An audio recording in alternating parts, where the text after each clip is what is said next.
Hello, dear learner in literature. Good morning. Today we will discuss about how to study poetry. Basically, either relating to academic or competitive exam, a learner or examinee should pay very sincerely as today we discussing.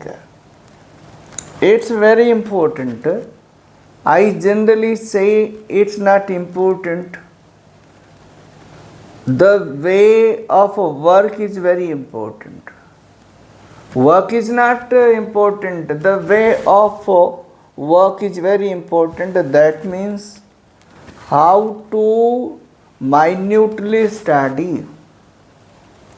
Here today, as a matter of fact, when we come to how to study poetry, and when basically we come to study a poetry, basically there are two aspects, and very first, that is structural, and secondary, that is thematic.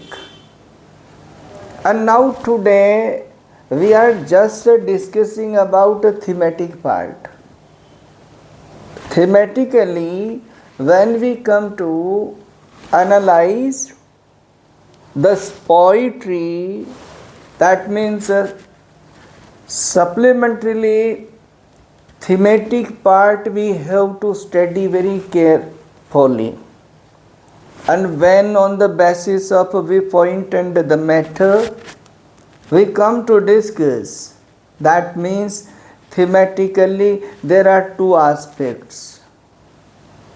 And when we come to these two aspects to understand and to have the comprehensive meaning of poetry, that means let us come what these are.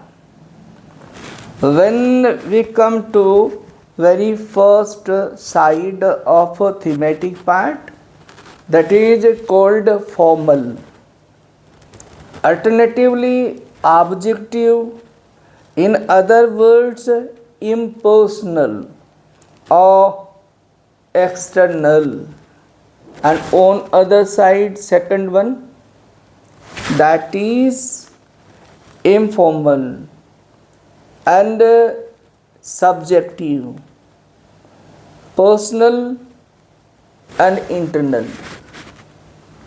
If a learner has gone through these aspects, ultimately poetry becomes very comprehensive, and answers, questions become very easy, can take the depth of the textual approach.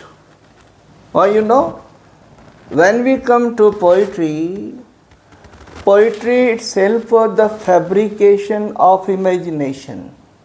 Or in other words, when we try to define technically poetry, it's just a play of words. That means the learner or a steady lover of poetry should be very familiar to these aspects. And when one has come, that means objective or subjective. Let us discuss, let us take the viewpoint of objective. What does mean objective poetry?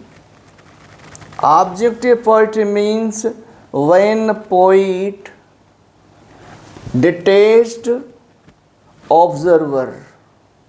When poet becomes observer, that means what he sees, what he hears.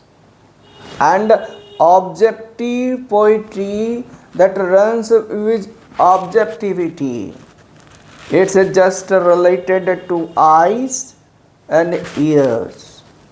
On other hand, when we come to subjective poetry, subjective poetry means when a poet becomes the part of the content or the text and pours out emotional and the feelings that is subjective.